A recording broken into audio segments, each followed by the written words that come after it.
Hello दोस्तों, welcome है आप सबका टॉपर्स अकाडमी 2.0 में। दोस्तों यहाँ पे हम समझने वाले हैं मेंसुरेशन यानी क्षेत्रमिति के दूसरे क्लास के बारे में।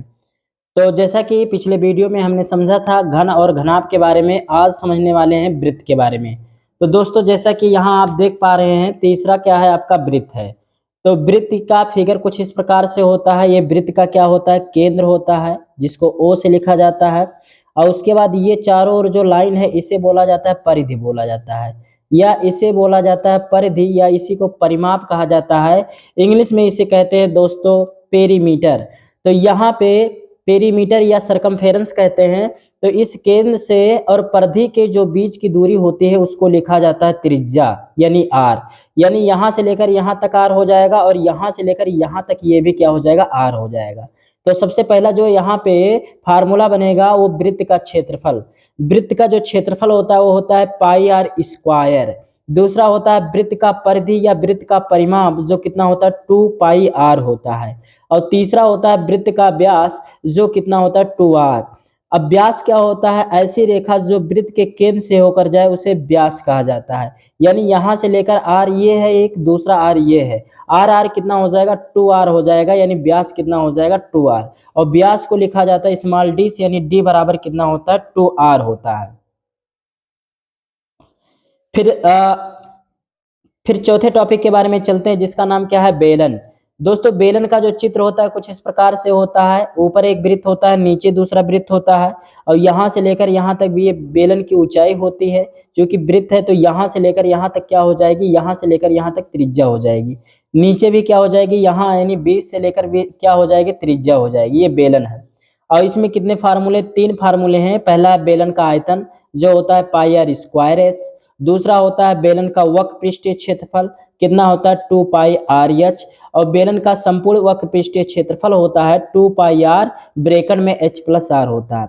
अब यहाँ पे देखो जो आयतन होता है, आयतन में क्या होता है, यहाँ पे वृत्त का क्षेत्रफल कितना होता है पाई आर स्क्वायर होता है, चूंकि ऊंचाई तो एच हो जाएगा।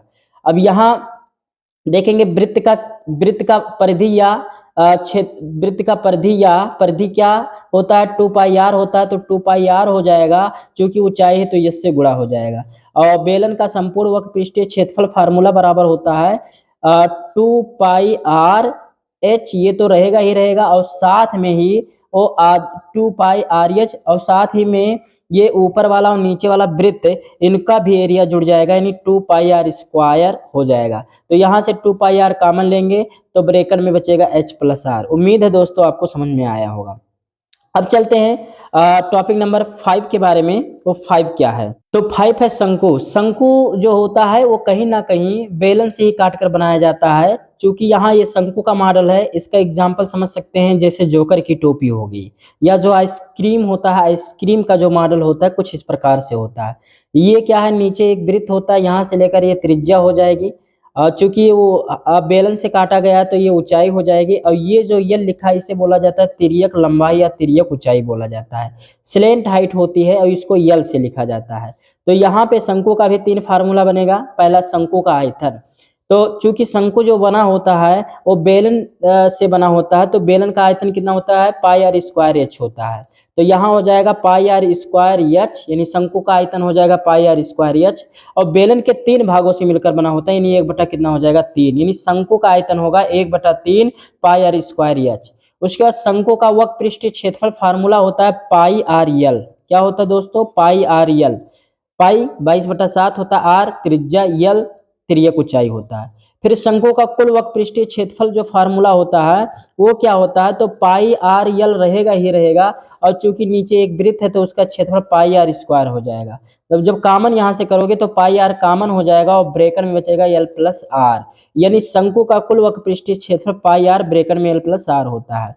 उसके बाद शंकु का यल का मतलब क्या होता है, यल का मतलब तिर्यक ऊंचाई होती है, और इसका फार्मूला क्या होता है देख लेते हैं।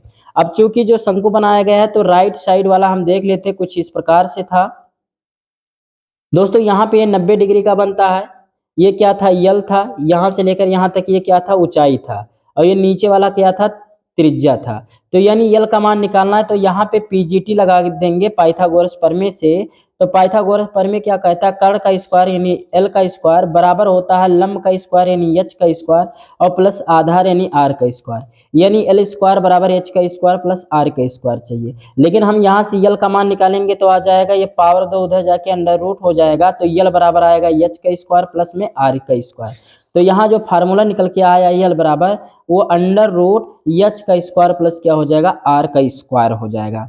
अब हम 6वें और लास्ट टॉपिक के बारे में समझते हैं। वो 6वां टॉपिक क्या है। 6वां है गोला। अब ये गोला जो होता है एक प्रकार का क्या होता है, खोखला गोला होता है। गोले का आयतन 4/3 पाई आर कितना होता है, क्यूब होता है। फिर उसके बाद गोले का वक्र पृष्ठीय क्षेत्रफल फार्मूला होता है 4 पाई आर स्क्वायर। फिर गोले का कुल वक्र पृष्ठीय क्षेत्रफल फार्मूला होता है 9। दोस्तों यहाँ गोले का कुल वक्र पृष्ठीय क्षेत्रफल फार्मूला कोई होता ही नहीं है, तो इसको हटा देंगे।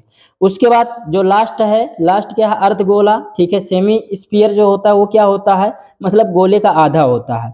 तो चूंकि गोले का जो आयतन है वो कितना है 4/3 पाई आर क्यूब, तो यानी अर्धगोले का आयतन क्या हो जाएगा, इसका आधा, यानी 4 का आधा 2/3 पाई आर क्यूब।